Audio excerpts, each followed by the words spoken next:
Bonjour à tous, c'est le retour explosif du scénariste Steven Moffat après 6 ans d'absence sur Doctor Who. Boum, alors c'était comment?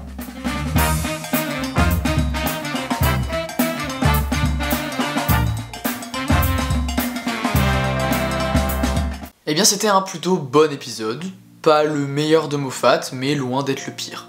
J'ai passé un très bon moment, mais il y a vraiment pas mal de choses qui vont pas quand même. J'ai trouvé que la tension marchait plutôt bien tout au long de l'épisode. Même si c'est assez prévisible, et c'est un sentiment assez subjectif, mais pour moi la tension a marché, particulièrement sur la première partie de l'épisode, un peu moins sur la deuxième. J'ai adoré tous les dialogues, on sent clairement que c'est écrit par Moffat, et ça fait un petit peu plaisir pour les fans de retrouver cette manière si particulière qu'il a d'écrire. J'ai trouvé que la relation entre le docteur et Ruby était hyper bien exploitée. Elle m'a vraiment donné des vibes un peu de Clara. Mais voilà, ça a aidé beaucoup cet épisode à développer leur relation, c'était super cool. Et Ncuti Gatwa se débrouille vraiment hyper bien pour jouer dans ce registre de peur et de tension qu'il n'avait pas encore été exploité jusque-là, mais ça lui réussit. Le propos de l'épisode, bon, c'est assez basique pour du Doctor Who. La guerre, le capitalisme, c'est des thèmes qui sont vraiment chers à Steven Moffat. Ça fonctionne plutôt bien et ça pose un bon contexte que l'épisode utilise pour développer ses personnages. Créer un antagoniste aussi qui est plutôt simple, mais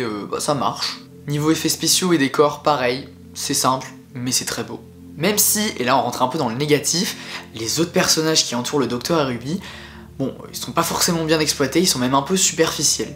On a d'ailleurs l'actrice qui jouera dans la saison 2 de Doctor Who qui est introduite dans cet épisode, mais a priori selon ce qui a été dit sur les réseaux sociaux, elle jouera pas le même rôle, c'est-à-dire que voilà, l'actrice est là mais ce ne sera pas le même personnage qu'elle aura dans la saison 2. C'est cool de la découvrir là, mais bon, son personnage n'a pas non plus énormément d'intérêt. Ensuite, il y a plein de facilités scénaristiques, voilà, c'est vraiment typique de Moffat.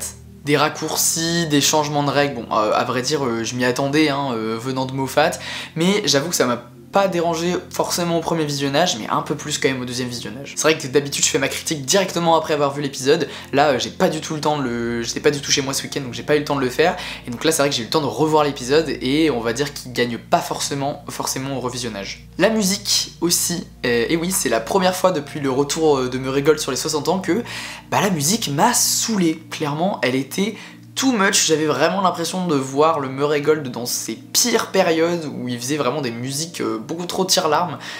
Ça m'a un peu saoulé. Et enfin, c'est du détail, mais le fait que Ruby dise que c'est sa première planète, j'en ai parlé dans le alors précédent que je trouvais bizarre ce gap entre les épisodes 1 et 2 de 6 mois. C'est très bizarre qu'en 6 mois elle ait pas eu vue de première planète en voyageant avec le docteur, donc à mon avis cet épisode aurait mieux fait d'être placé, enfin si vous voulez dire ça dans cet épisode, d'être placé en deuxième position dans la saison. En tout cas voilà, je peux pas totalement dire que cet épisode est une déception, parce que j'ai plutôt bien aimé, même si honnêtement j'en attendais plus. Mais ça reste un épisode qui a un super concept, c'est une très belle proposition, en plus on intègre bien le fil rouge de la saison sur la famille, sur Susan Twist, etc. Et voilà, ça nous offre de beaux moments d'émotion entre Ruby et le docteur. Je suis beaucoup plus excité à vrai dire pour l'épisode de la semaine prochaine qui a l'air complètement dingue et j'ai vraiment hâte de voir ça. En tout cas, dites-moi ce que vous avez pensé de l'épisode dans les commentaires et on se retrouve du coup dans quelques jours. Je vous fais des bisous et à la prochaine.